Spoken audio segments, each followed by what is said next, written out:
তরুণদেরকে এটা স্বীকার করতে হবে যে গত 15 বছরে এদেশে মেধাবীরা তাদের প্রকৃত শিক্ষার সুযোগটা পাচ্ছে, তারা চাকরির ক্ষেত্রেও সেই মর্যাদা পাচ্ছে। গত 15 বছরে বাংলাদেশে 14টা বিসিএস পরীক্ষা হয়েছে, অথচ আমরা দেখেছি এক এক সময় যে 5 বছর লাগতো একটা বিসিএস পরীক্ষা সম্পন্ন হতে। দেখুন, আসলে আন্দোলনের শুরু থেকেই আমরা যে জিনিসটা লক্ষ্য করছি সেটা হলো যে সাধারণ শিক্ষার্থীদের একটা দাবিকে কেন্দ্র করে এখানে যারা এই সহিংসতাটা চালিয়েছে তারা একটা চিহ্নিত রাজনৈতিক গোষ্ঠী, এবং এই আন্দোলনের ভিতর থেকেও কতিপয় সমন্বয়ক যারা রয়েছেন তাদের কিন্তু একটা রাজনৈতিক পরিচয় আছে, এবং সেই রাজনৈতিক পরিচয়ের কারণেই আজকে এই আন্দোলনটিকে তারা ধ্বংসাত্মক পর্যায়ে নিয়ে গেছে।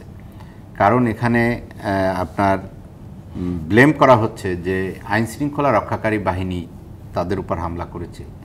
এটা তারা যেভাবে প্রচার চালাচ্ছেন বা যেভাবে মানে গুজব ছড়াচ্ছেন, জিনিসটা আসলে তাদের দৃষ্টিকোণ থেকে একরকম, কিন্তু বাস্তব চিত্রটা হচ্ছে যে যেখানে যাত্রাবাড়িতে একজন পুলিশ সদস্যকে মেরে ঝুলিয়ে রাখা হলো, যেখানে উত্তরায় যুবলীগ কর্মী জুয়েল মোল্লাকে মেরে তাকেও ঠিক তেমনিভাবে উল্টো করে ঝুলিয়ে রাখা হলো, এই যে সিনারিওগুলো, জি এটি মাত্র দুটি, বা আমরা যদি খুলনারও কনস্টেবল গতকাল যিনি মারা গেছেন তার কথা, এটি হয়তো 3টি, কিন্তু তার বিপরীতে যে 100-এর উপরে 200-র কাছাকাছি মানুষ যারা মারা গেছে তাদের পরিচয় কি আসলে?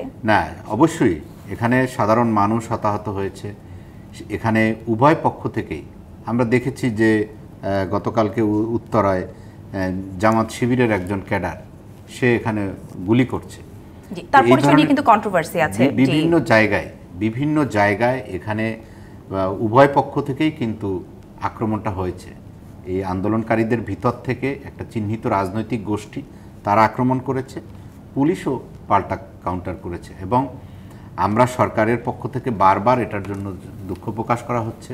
সরকার দুঃখ প্রকাশ করতে কি একটু দেরি হয়ে গিয়েছে? না, দেরি না, সরকার কিন্তু এটার বিচার বিভাগীয় তদন্ত কমিটি করেছে, এবং আজকে আপনারা দেখেছেন যে সরকারের পক্ষ থেকে এই যে সকল শিক্ষার্থীরা আটক হয়েছে প্রকৃত শিক্ষার্থীদেরকে মুক্তি দেওয়া হচ্ছে, এবং সরকারের পক্ষ থেকে আলোচনার প্রস্তাব দেওয়া হয়েছে, এবং সেই বিশেষ করে আলোচিত যে ঘটনা সে রংপুরের আবু সাইদ হত্যাকাণ্ড, সেখানে কিন্তু সরকার ইনিশিয়েটিভ নিয়েছে, দুজনকে বহিষ্কার করেছে, কিন্তু সেটি কতদিন পরে? আবু সাইদ মারা গিয়েছে রাজিকুজ্জামান রতন, আমি যদি ভুল না করি 16 তারিখ। আর এটা তো আপনাকে একটা সরকারকে তো একটা প্রক্রিয়ার মধ্যে দিয়ে যেতে হবে, এবং ছাত্রদের দাবিগুলো কিন্তু মেনে নেওয়া হচ্ছে এবং কোটার বিষয় সমাধান করা হয়েছে। অতএব আমরা শুরু থেকেই যে জিনিসটা বলার চেষ্টা করছি সেটা হলো যে ছাত্রদের একটা নৈতিক দাবিকে সরকারের, এই জিনিসটা তো সরকার শুরু থেকেই এটা আদালতের উপরে ন্যস্ত করেছিল, এবং সেখান থেকে ব্যাপারটি এখন আসলে কিন্তু আর সেই কোটার মধ্যে নেই, এটি তারাও বলছে। কিন্তু যারা আজকে এই দাবিগুলো দিচ্ছে তাদের রাজনৈতিক পরিচয় আছে, এখন আর এটা সাধারণ শিক্ষার্থীদের মধ্যে তাদের কন্ট্রোল নেই, সাধারণ শিক্ষার্থীদের কন্ট্রোল নেই এখানে এখন যারা আমি বারবারই আসলে আপনাকে থামাচ্ছি, দুঃখিত, আমি শুধু রাজনৈতিক শক্তি তারা আজকে এখান থেকে তাদের সুবিধা আদায়ের জন্য শহীদ মিনারের যে চিত্রটি দেখলাম বিভিন্ন গণমাধ্যমে, একেবারে হাজার হাজার মানুষের জমায়েত হয়েছে সেখানে, এবং সব শ্রেণী পেশারই আমরা বলতে পারি অভিভাবক সব শ্রেণী পেশার মধ্যেই আওয়ামী লীগ বিরোধী একটা শক্তি আছে। তার মানে আওয়ামী লীগ বিরোধী যত শক্তি আছে সব এক হয়ে গিয়েছে এখন। অবশ্যই আওয়ামী লীগের বিরুদ্ধে বিভিন্ন পেশার মানুষই তো থাকতে পারে, এবং আমরা দেখলাম কি জাহাঙ্গীরনগরে একজন শিক্ষক তিনি প্রধানমন্ত্রীর ছবি নামিয়ে ফেলেছেন, তিনি ছাত্র দলের কর্মী, তিনি ওখানকার বিএনপিপন্থী শিক্ষকদের নেতা।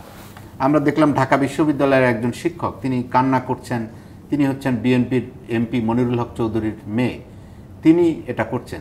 আজকে যে সকল অভিভাবকরা করছেন নিশ্চয়ই তাদের রাজনৈতিক পরিচয় আছে, তারা তাদের সেই রাজনৈতিক পরিচয়কে গোপন করে তারা আজকে অভিভাবক পরিচয় দিয়ে তারা এই আন্দোলনে তারা নেমে আসছে, এবং আমি মনে করি যে এই ধরনের একটা গোষ্ঠী কিন্তু এই সহিংসতাটা চালাচ্ছে। আজকে কেন এই যে খুলনায় পুলিশ সদস্য সুমনকে যারা হত্যা করেছে সেখানেও আমরা দেখেছি যে সেই সোনারাঙ্গা থানার যুবদল ছাত্র দলের নেতারা সেখানে সম্পৃক্ত ছিল। তো এই ধরনের আমরা মনে করি যে শেখ হাসিনার সরকার শুধু মানে ছাত্রছাত্রী বলবো না, আমি তরুণদের জন্য গত 15 বছরে যা করেছে, এদেশের মানে আপনার রতন ভাই যে কথাটি বলছিলেন যে নিরাপদ সড়ক, আজকে এদেশের নিরাপদ সড়ক নয় শুধু, এই যে মেট্রো রেল করেছে, আজকে পদ্মা সেতু করেছে, শুধু তাই নয়, শিক্ষার্থীদের বাংলাদেশের স্কুল কলেজে আজকে মেধাবীরা যাতে ভর্তি হতে পারে সেই জন্য তথ্য প্রযুক্তির ব্যবহার করে সেখানে কিন্তু আগের মতো সেই ভর্তি বাণিজ্যটা নাই। এটা এই দেশের তরুণদের, আমি একটু তরুণদেরকে এটা স্বীকার করতে হবে যে গত 15 বছরে এদেশে মেধাবীরা তাদের প্রকৃত শিক্ষার সুযোগটা পাচ্ছে, তারা চাকরির ক্ষেত্রেও সেই মর্যাদা পাচ্ছে। গত 15 বছরে বাংলাদেশে 14টা বিসিএস পরীক্ষা হয়েছে, অথচ আমরা দেখেছি এক এক সময় যে 5 বছর লাগতো একটা বিসিএস পরীক্ষা সম্পন্ন হতে। তো এই তরুণরা এখানে চাকরি সেটার বিচার হয়েছে, কিন্তু এমন সময় ছিল বাংলাদেশে 2001 থেকে 2006 পর্যন্ত যে প্রতিটা বিএসসির প্রশ্নপত্র ফাঁস হতো।